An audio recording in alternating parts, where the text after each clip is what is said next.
Hello. Today we are reviewing Baby Blood.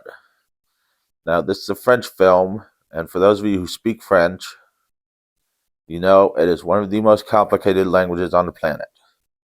And I feel sorry for you because you speak French. Now, for those of us who don't, we have subtitles, and subtitles are good. This movie is about a talking demon fetus and the woman who loves it. It is kind of like a rom-com, only with a lot more blood, a lot more death, and no romance. Well, there is some romance because there is some sex. But I wouldn't call the sex in this romantic. I I mean, the sex in Necromantic was more romantic than the sex in Baby Blood. We start out in the jungles of Africa, where they're picking up a new animal for the circus. And then we go to the jungles of the circus, where we see the cruelty to the animals and the cruelty to our main character, Yonka, who has to keep her weight down so she can be in the circus. Though most of her weight is in her boobs, which we see plenty of in the numerous sex scenes in this movie. As I said again, this is a French film, and she is hot. And her boobs are quite large. I don't know if they're real. I don't know if they're fake. I do know that they are twice the size of her body.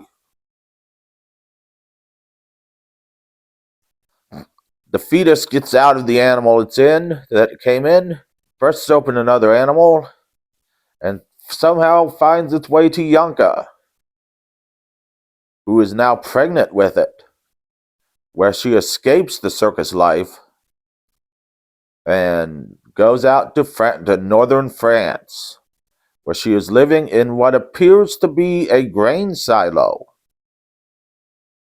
A dilapidated grain silo at that. And her boyfriend from the circus who abused her comes to find her, who she kills, and the fetus demands she drink its blood. Now, she talks to the fetus, because the fetus talks in this movie. It talks quite a bit, actually. Now, for those Christians who believe all fetuses talk, all fetuses do not talk. Now, I know Christians will love this movie because it has a talking fetus in it. This is a very Christian movie because it is fetal friendly, and the fetus does talk. And you know, Christians love fetuses. They have fetal flags, they have fetal bumper stickers, they have fetal car people on their back windows, they have fetal license plates. Christians love fetuses. That is a fact. And Christians believe fetuses talk. Fetuses do not talk, but this one does. It is a demon, though, that demands blood. Yonka argues with it on numerous occasions whether or not she should kill someone and drink its blood. She eventually gets used to it and becomes as adept at killing as Jason Voorhees. Now, eventually, the fetus is born and looks like a baby. Pretty soon it eats someone and no longer looks like a baby. And it wants to go to the sea. Why to the sea? You'll have to watch the movie to find out. This movie spirals into a twist and turning ending where someone puts his finger on the camera. Now, this movie is okay, it's not great. But it is worth it to see a talking fetus and to see a scene where the guy's blown up by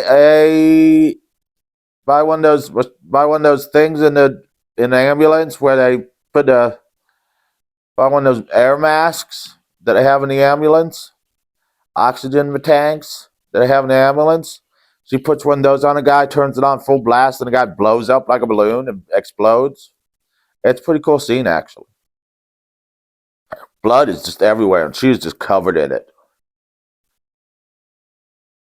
She's covered in blood when she kills her boyfriend, too. Honestly, it's pretty cool. She spends like half the movie just covered in blood. And she's hot too. For those of you wondering if Yonka's hot and she's got big boobs. I don't know if she was an actress or a model or she just never auditioned for Baywatch because she was too French to want to jump in the sea and frolic and play with Pamela Anderson. But she would have probably got the role if her boobs were big enough. And her acting was bad enough. So go watch Baby Blood on Shudder. It's the talkingest fetus movie you will ever see.